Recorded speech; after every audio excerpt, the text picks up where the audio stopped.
Hello friends, welcome back to my YouTube channel arts students corner. तो आपका स्वागत है मेरे YouTube channel arts students corner पे फिर से। अगर आप पहले बार आए हैं तो आपका स्वागत है, अगर आप बार बार आते रहते हैं तो आपका फिर से स्वागत है। तो इस वीडियो में हम लोग पढ़ेंगे चैप्टर में है मिनरल रिसोर्सेज, और इस वीडियो में हम लोग उसका पार्ट 2 करेंगे, जिसमें कि हम लोग स्टार्ट करेंगे टॉपिक मैंगनीज से। इसके पहले कि मैंने पार्ट 1 में डाल दिया, तो मैं रिक्वेस्ट करूँगी आप लोग वहाँ से पहले देख लीजिए पार्ट 1। उससे आपको चैप्टर को समझने में आसानी होगी। अपने साथ बुक्स खोल के बैठिएगा, उससे भी आपको चैप्टर को समझने में आसानी होगी। अगर कोई डाउट्स होगा तो आप कमेंट सेक्शन में मुझसे पूछ सकते हैं, आपको आंसर्स जरूर मिलेंगे। अगर कोई डिमांड है आपको किसी चीज़ को लेकर नोट्स के लिए, तो वो डिमांड आपका होगा ही हैंड रिटन नोट्स के लिए, तो वो मैं पूरा कर दूँगी, क्योंकि जल्द ही मैं नोट्स भी डाल दूँगी। लेकिन उससे पहले हम लोग इस चैप्टर को पढ़ के इस चैप्टर को ख़त्म कर देते हैं, उसके बाद हम लोग नोट्स देखेंगे। तो उम्मीद है आप लोग अच्छा लगेगा। लाइक कर दीजिएगा, ज़्यादा से ज़्यादा शेयर कीजिएगा और चैनल को सब्सक्राइब करना मत भूलिएगा। चलिए शुरू करते हैं। Manganese. Manganese is an important raw material for smelting of iron ore and also used for manufacturing ferroalloys. लौह अयस्क के प्रकलन के लिए मैंगनीज एक महत्वपूर्ण कच्चा माल है और इसका उपयोग लौह मिश्रातु वीर निर्माण में भी किया जाता है। Manganese deposits are found in almost all geological formations. However, it is mainly associated with Dharwar system. Manganese निक्षेप लगभग सभी भूगर्भिक संरचनाओं में पाया जाता है, हालांकि मुख्य रूप से यह धारवाड़ क्रम से संबद्ध है। अगले पेज पे एक मैप दिया हुआ, उसको हम लोग देख लेते हैं। ये है मेटालिक मिनरल्स यानी कि फेरस मिनरल्स का डिस्ट्रीब्यूशन है। मैप में दिया हुआ है भारत में, इंडिया मैप का मैप है। धात्विक खनिज यानी कि मेटालिक मिनरल्स, जो इम्पॉर्टेंट आयरन ओर फील्ड्स हैं, आयरन ओर माइंस हैं, iron ore exporting ports areas हैं, मैंगनीज के जो एरियाज हैं उनके बारे में सारा दिए हुए थे। देख सकते हैं आप लोग। ये हो गया मैंगनीज का एरिया, ये आयरन ओर माइंस का हो गया, ये हो गया आयरन ओर एक्सपोर्टिंग पोर्ट्स, और ये जो है हल्का ग्रेइस, ये सब है आयरन ओर फील्ड्स। आगे बढ़ते हैं हम लोग नेक्स्ट पेज पे। Odisha is the leading producer of manganese. Major mines in Odisha are located in the central part of the iron ore belt of India, particularly in Bonai, Kendujhar, Sundargarh, Gangpur, Koraput, Kalahandi and Bolangir. Odisha manganese का अग्रणी उत्पादक है। ओडिशा की मुख्य खदानें भारत की लौह अयस्क पट्टी के मध्य मार्ग में, विशेष रूप से बोनाई, केंदुझर, सुंदरगढ़, गंगपुर, कोरापुट, कालाहांडी तथा बोलनगीर स्थित है। बढ़ते हैं नेक्स्ट पेज पे। ये मैप मैंने आप लोग को दिखाई दिया। Karnataka is another major producer and here the mines are located in Dharwad, Ballari, Belagavi, North Kanara, Chikkamagaluru, Shivamogga, Chitradurga and Tumakuru. Maharashtra is also an important producer of manganese, which is mined in Nagpur, Bhandara and Ratnagiri districts. तो कर्नाटक एक अन्य प्रमुख उत्पादक है तथा यहाँ की खदानें धारवाड़, बल्लारी, बेलगावी, उत्तरी कनारा, चिकमगलुरु, शिवमोगा, चित्रदुर्ग तथा तुमकुरु में स्थित है। महाराष्ट्र भी मैंगनीज का एक महत्वपूर्ण उत्पादक है। यहाँ मैंगनीज का खनन नागपुर, रत्नागिरी तथा भंडारा जिलों में होता है। The disadvantage to these mines is that they are located far from steel plants. The manganese belt of Madhya Pradesh extends in a belt in Balaghat, Chhindwara, Nimar, Mandla and Jhabua districts. Telangana, Goa and Jharkhand are other minor producers of manganese. यहाँ तो महाराष्ट्र का मैंने बता ही दिया। इन खदानों के अलाभ ये हैं, यानी डिसएडवांटेज इसकी ये है कि ये इस्पात संयंत्रों से दूर स्थित हैं। मध्य प्रदेश में मैंगनीज की पट्टी बालाघाट, छिंदवाड़ा, निमाड़, मांडला और झाबुआ जिलों तक विस्तृत है। तेलंगाना, गोवा तथा झारखंड मैंगनीज के अन्य गौण उत्पादक हैं, यानी कि यहाँ पे मतलब उतने ज़्यादा प्रोड्यूसर्स, ये बड़े प्रोड्यूसर्स नहीं हैं। अब है नॉन फेरस मिनरल्स यानी कि अलौह खनिज। India is poorly endowed with non ferrous metallic minerals except bauxite. Bauxite को छोड़कर अन्य सभी अलौह खनिज के संबंध में भारत की स्थिति एक निम्न है। पढ़ लेते हैं bauxite. Bauxite is the ore which is used in manufacturing of aluminium. Bauxite एक अयस्क है जिसका प्रयोग एल्युमिनियम के विनिर्माण में किया जाता है। Bauxite is found mainly in tertiary deposits and is associated with laterite rocks occurring extensively either on the plateau or hill ranges of peninsular India and also in the coastal tracts of the country. Bauxite मुख्यतः tertiary निक्षेपों में पाया जाता है और laterite चट्टानों से संबद्ध है। यह विस्तृत रूप से प्रायद्वीपीय भारत के पठारी क्षेत्रों अथवा पर्वत श्रेणियों के साथ साथ देश के तटीय भागों में भी पाया जाता है। Odisha happens to be the largest producer of bauxite. Odisha bauxite का सबसे बड़ा उत्पादक है। Kalahandi and Sambalpur are the leading producers. Kalahandi तथा संबलपुर अग्रणी उत्पादक हैं।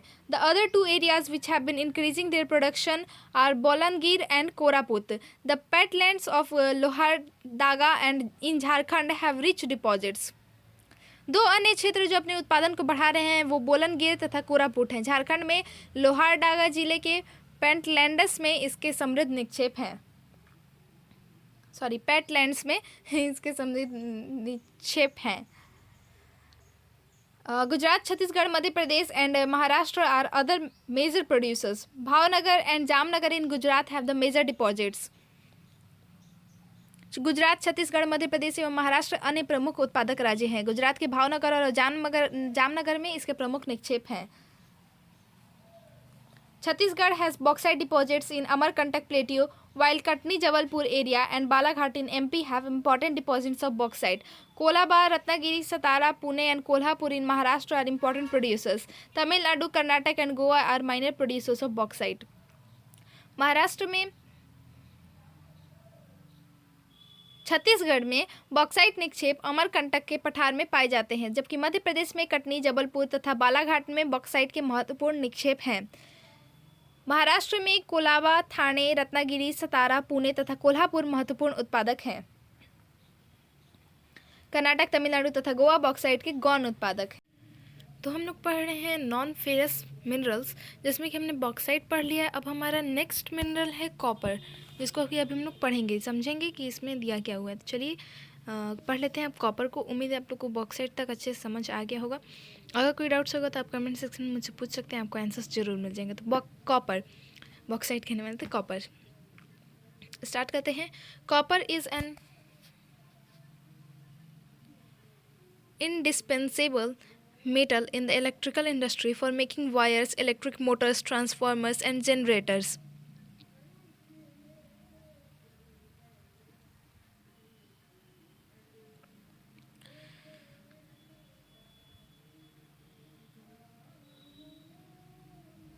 कॉपर मतलब होता है तांबा। तो यहाँ कह रहा है कि बिजली की मोटरें, ट्रांसफार्मर तथा जनरेटर्स आदि बनाने तथा विद्युत उद्योग के लिए तांबा एक अपरिहार्य धातु है। It is alloyable, malleable and ductile. It is also mixed with gold to provide strength to jewelry. तो ductile, malleable, alloyable इसके बारे में आप लोग को पता होगा अगर आप लोगों ने साइंस पढ़ा होगा 8 क्लास का। तो यह एक मिश्रातु योग्य, आघातवर्ध्य तथा तन्य धातु है। आभूषणों को सुदृढ़ता प्रदान करने के इसे स्वर्ण के साथ मिलाया जाता है करने के लिए। तो the copper deposits mainly occur in Singhbhum district in Jharkhand, Balaghat district in Madhya Pradesh and Jhunjhunu and Alwar districts in Rajasthan. तांबा निक्षेप मुख्यतः झारखंड के सिंहभूमि जिले में, मध्य प्रदेश के बालाघाट तथा राजस्थान में झुंझुनू एवं अलवर जिलों में पाए जाते हैं। Minor producers of copper are Agnigundala in Guntur district Andhra Pradesh, Chitradurga and Hassan district Karnataka and south Arcot district Tamil Nadu. तांबा के गौण उत्पादक आंध्र प्रदेश गुंटूर जिले का अग्निगुंडाला, कर्नाटक के चित्रदुर्ग तथा हसन जिले और तमिलनाडु का दक्षिण आरकट जिला है। अब है नॉन मेटालिक मिनरल्स यानी कि अधात्विक खनिज। Among the non-metallic minerals produced in India, mica is the important one. Bharat में उत्पादित अधात्विक खनिजों में अभ्रक महत्वपूर्ण है। माइका को हिंदी में अभ्रक कहते हैं। The other minerals extracted for local consumption are limestone, dolomite and phosphate. तो स्थानीय खपत के लिए उत्पन्न किए जा रहे अन्य खनिज चूना पत्थर, डोलोमाइट तथा फॉस्फेट हैं। तो अभी हम लोग पढ़ेंगे माइका के बारे में यानी कि अभ्रक के बारे में। Mica is mainly used in the electrical and electronic industries. अभ्रक का उपयोग मुख्यतः विद्युत एवं इलेक्ट्रॉनिक्स उद्योगों में किया जाता है। It can be split into very thin sheets which are tough and flexible. Mica in India is produced in Jharkhand, Andhra Pradesh, Telangana and Rajasthan, followed by Tamil Nadu, West Bengal and Madhya Pradesh. इसे पतली चादरों में विघटित किया जा सकता है जो काफ़ी सख्त और सुनम्य होती हैं। भारत में अभ्रक मुख्यतः झारखंड, आंध्र प्रदेश, तेलंगाना व राजस्थान में पाया जाता है। इसके पश्चात तमिलनाडु, पश्चिम बंगाल और मध्य प्रदेश आते हैं। In Jharkhand, high quality mica is obtained in a belt extending over a distance of about 150 km in length and about 22 km in width in lower Hazaribagh plateau. Jharkhand में उच्च गुणवत्ता वाला अभ्रक निचले हजारीबाग पठार की 150 किलोमीटर लंबी व 22 किलोमीटर चौड़ी पट्टी में पाया जाता है।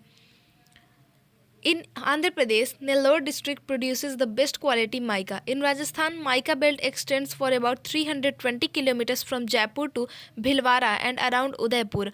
Mica deposits also occur in Mysuru and Hassan districts of Karnataka, Coimbatore, Tiruchirappalli, Madurai and Kanyakumari in Tamil Nadu, Aleppi in Kerala, Ratnagiri in Maharashtra, Purulia and Bankura in West Bengal. तो आंध्र प्रदेश में नेल्लोर जिले में सर्वोत्तम प्रकार के अभ्रक का उत्पादन किया जाता है। राजस्थान में अभ्रक की पट्टी लगभग 320 किलोमीटर लंबाई में जयपुर से भीलवाड़ा और उदयपुर के आसपास विस्तृत है। कर्नाटक के मैसूर व हासन जिले, तमिलनाडु के कोइम्बातूर, तिरुचिरापल्ली, मदुरई तथा कन्याकुमारी जिले, महाराष्ट्र के रत्नागिरी तथा पश्चिम बंगाल के पुरुलिया एवं बांकुरा जिलों में भी अभ्रक के निक्षेप पाए जाते हैं।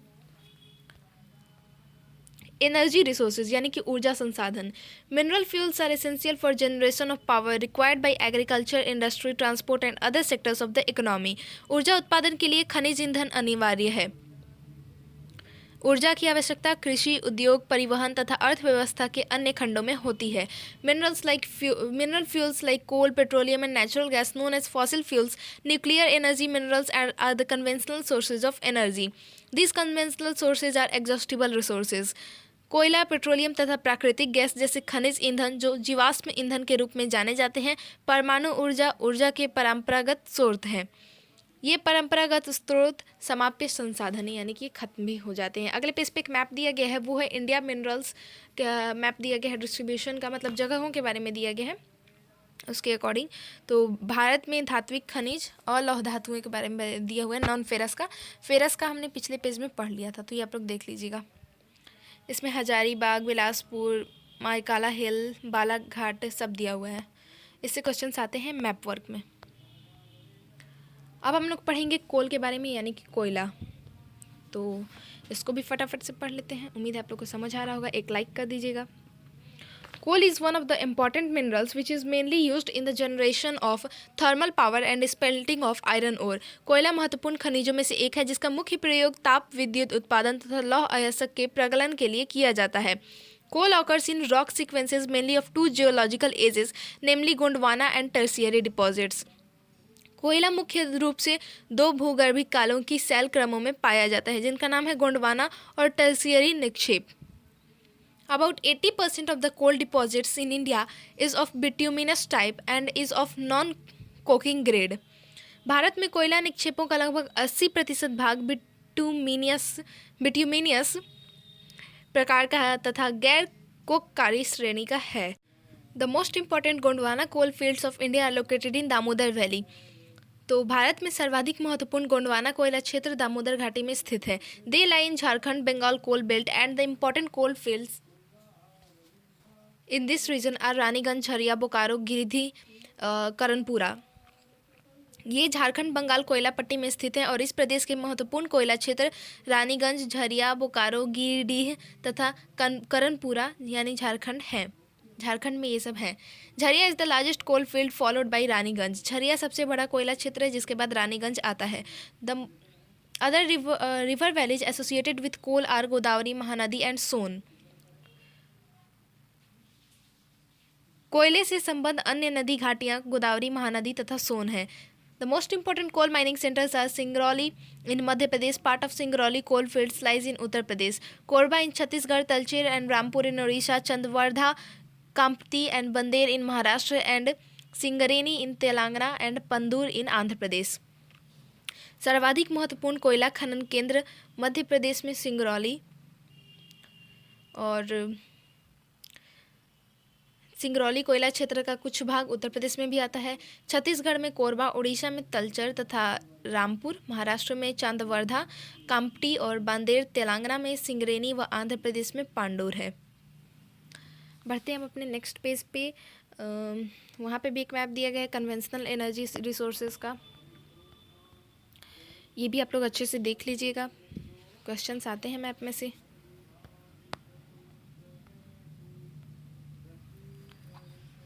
Tertiary coals occur in Assam, Arunachal Pradesh, Meghalaya and Nagaland. Tertiary कोयला असम, अरुणाचल प्रदेश, मेघालय तथा नागालैंड में पाया जाता है। It is extracted from Daranggiri, Cherrapunji, Mawlong and Langrin, Meghalaya, Makum, Jaipur and Nazira in upper Assam, Namchik, Namphuk, Arunachal Pradesh and Kalakot, Jammu Kashmir.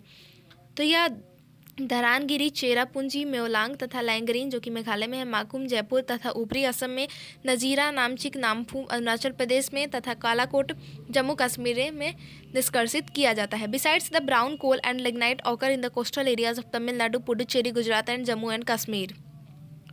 इसके अतिरिक्त भूरा कोयला या लिग्नाइट तमिलनाडु के तटीय भागों, पौंडीचेरी, गुजरात एवं जम्मू एंड कश्मीर में भी पाया जाता है। अब हम लोग कोल पढ़ लिए, अब हम लोग पढ़ेंगे petroleum.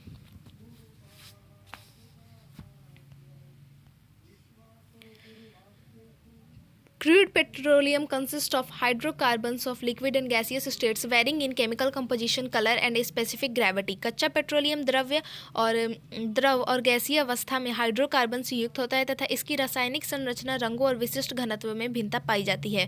It is an essential source of energy for all internal combustion engines in automobiles, railways and aircrafts. यह मोटर वाहनों, रेलवे तथा वायुयानों के अंतर्दहन ईंधन के लिए ऊर्जा का एक अनिवार्य स्रोत है।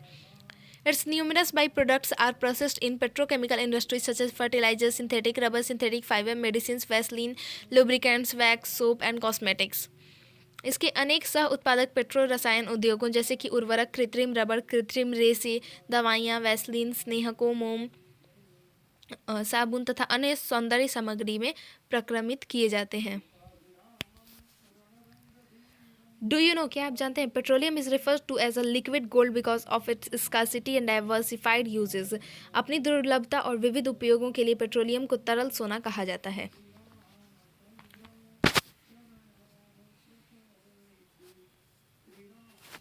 Crude petroleum occurs in sedimentary rocks of the tertiary period. अपरिष्कृत पेट्रोलियम टर्शियरी युग की अवसादी सैलों में पाया जाता है। Oil exploration and production was systematically taken up after the Oil and Natural Gas Commission was set up in 1956. व्यवस्थित ढंग से तेल अन्वेषण और उत्पादन 1956 में तेल एवं प्राकृतिक गैस आयोग की स्थापना के बाद प्रारंभ हुआ।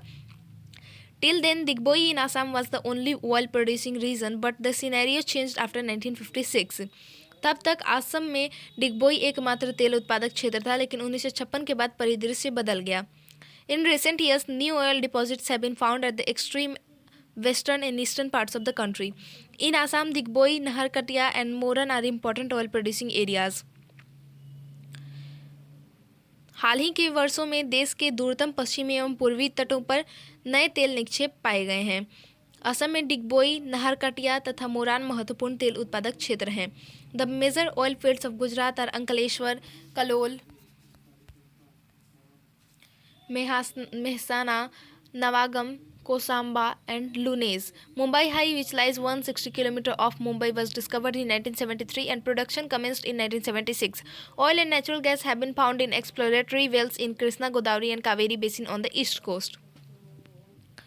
गुजरात में प्रमुख तेल क्षेत्र अंकलेश्वर, कालोल, मेहसाना, नवागाम, कोसांबा तथा लूनेज है। मुंबई हाई, जो मुंबई नगर से 160 किलोमीटर दूर अब तटीय क्षेत्र में पड़ता है, को 1973 में खोजा गया था और वहां 1976 में उत्पादन प्रारंभ हो गया।